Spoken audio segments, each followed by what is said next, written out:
ನಮ್ಮ ಪ್ರೀತಿಯ ಮಾದಿಗ ಬಂಧುಗಳೇ, ನಿವೃತ್ತ ನ್ಯಾಯಮೂರ್ತಿ ಜಸ್ಟಿಸ್ ನಾಗಮೋಹನ್ ದಾಸ್ ಆಯೋಗವು ಪರಿಶಿಷ್ಟ ಜಾತಿಗಳ ಜಾತಿ ಸಮೀಕ್ಷೆ ನಡೆಸುತ್ತಿದ್ದು, ಆದ್ದರಿಂದ ಮಾದಿಗ ಜನಾಂಗದವರು ಕಾಲಂ 61ರಲ್ಲಿ ಮಾದಿಗ ಎಂದು ನಮೂದಿಸಬೇಕು.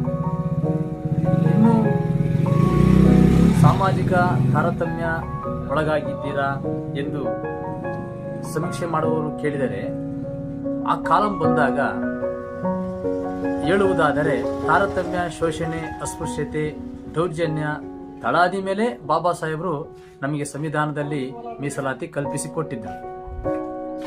ಹಾಗೂ ಮೀಸಲಾತಿ ಇನ್ನು ಸಂವಿಧಾನದಲ್ಲಿ ಉಳಿಬೇಕು ಅಂತಂದ್ರೆ ಗ್ರಾಮೀಣ ಭಾಗದಲ್ಲಿ ಶೋಷಣೆ ಇದೆ ಎಂದು ತಾರತಮ್ಯ ಕಾಲಂಗೆ ನೀವು ತಿಳಿಸಬೇಕಾಗಿ ನನ್ನ ಮಾದಿಗ ಮಿತ್ರರಲ್ಲಿ ನಾನು ಕೈ ಮುಗಿದು ಕೇಳಿಕೊಳ್ತೇನೆ.